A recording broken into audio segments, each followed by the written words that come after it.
به این کشور همسایه سفر نکن، از کره شمالی هم بدتره. قوانین عجیبی تو این کشور حاکمه. مثلا این کتاب دارن به اسم روحنامه، خودشون میگن همتراز قرآنه.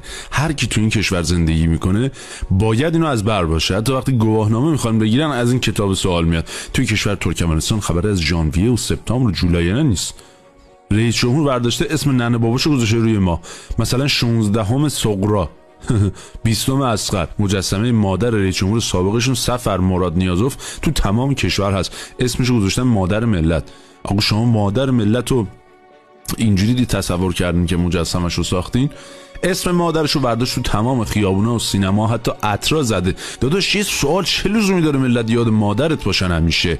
این خودت ایرادی داری دایی جان. تازه خود نیازوف میخواسته اعلام پیامبری کنه، نذاشتن. سیگار کشیدن در بیرون، پلی بک خوندن، آرایش موجی‌های خبری، اپرا، رقص باله، دندان مصنوعی طلایی، ریش گذاشتن برای جوانان، نگهداری حیوانات توی این کشور ممنوعه. خدا بیامرزه نیازوف سال 2006 مرد. یکی بدترش اومد، قربان قلی بردی محمدوف. بعد ازشون تمام شبکه‌های اجتماعی فیلتر شد. هیچ روزنامه و تلویزیون خصوصی وجود نداره. خروج از کشور واسه مردای 30 سال ممنوعه. خیابونا ساعت 8 تقریبا تعطیل میشن. 8 به بعدم کافه ها و رستوران ها بازن تا 10 شب. هیچ توریستی هم نباید 11 شب به بعد بیرون باشه. هیچ کس حق داشتن ماشین غیر سفید و نقره‌ای نداره.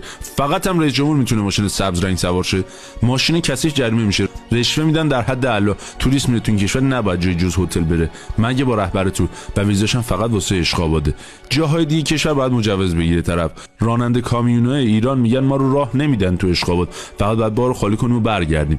دخترشون هم خیلی خوشگله. من اگه بخوای یکیشونو بگیری اول به حساب دولت $50,000 پول میریزی، بعد تمامی املاک هم واسه دولته، کسی خونه نداره. با این حال همه چی رایگانه.